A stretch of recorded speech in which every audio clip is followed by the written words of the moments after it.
Hi everyone, I am Srishti Tiwari. Myself Shiva. Hi everyone, my name is Shubham Singh. Hello everyone, I am Yogita Singh. Hello everyone, I am Payal Rajput. Hello everyone, I am Ayan. Myself Bharat Sharma. Myself Rudraksh Mishra. We all are from class 11th of High Tech Public School. Today we are going to have a debate on the topic of offline classes versus online classes. So I am supporting offline classes.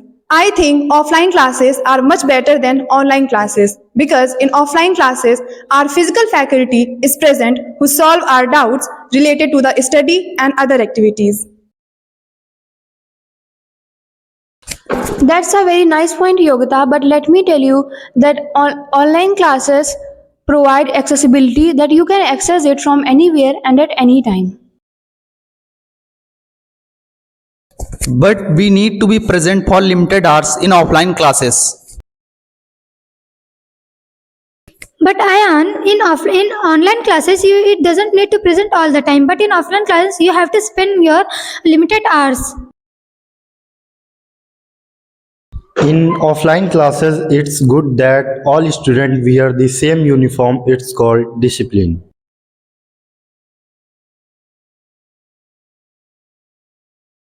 But it comes in the extra expenses. So in offline online classes, we don't need to purchase any uniform. So we can save our expense by not purchasing an uniform.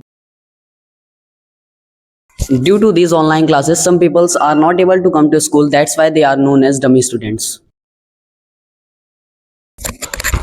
Akash, Byju's and PW are some good example of online classes that students are learning from them. Oh, Suvans, you are talking about online classes. Do you know online institutes like Akash, Physics Wala, Vedantu, and Fitji? They also know the value of offline classes. That's why they have opened their branches in the most of the cities of India. But I think that online classes can be lead by one point that when nothing works, then online classes works. As you have seen in COVID pandemic period that there was only online classes which are present to teach us, and you all know that you all are the part of that. So if you want to see the knowledge level of a student, those who study in the COVID-19, they didn't know the basic knowledge of their subjects.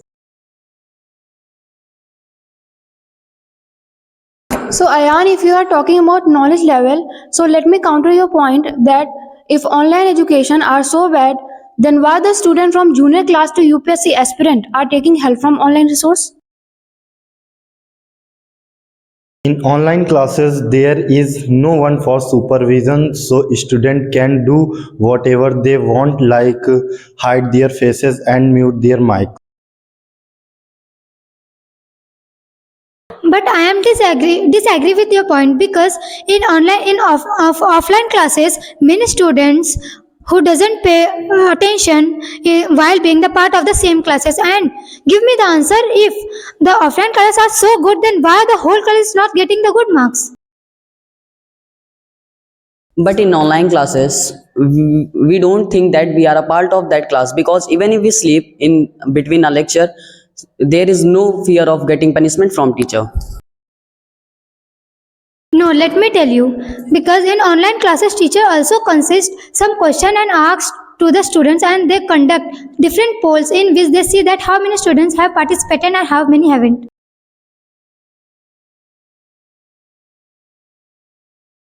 While I am not satisfied with your point, in online classes, there is nothing like we have to give examination physically. Any student can use mobile phone, laptop, book for the cheating. In offline classes, there is lot of many cases where you can see that student cheating various method and they got red-handed. In offline classes, students study different subject at different period of time. So none of your subject become favorite. You have to pay attention in all the subjects equally. But on the other hand, As per me, the best part of online education is that you have different options that you can change your faculty and the resource that you want to study.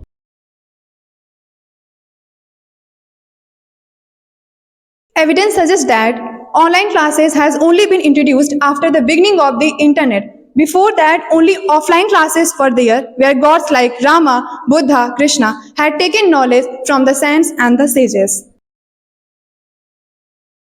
So from the given points, we can conclude that a student need both online and offline classes to become a bright student. That's why we can say that online and offline both methods are an important source of education for a student's bright future. Thank you.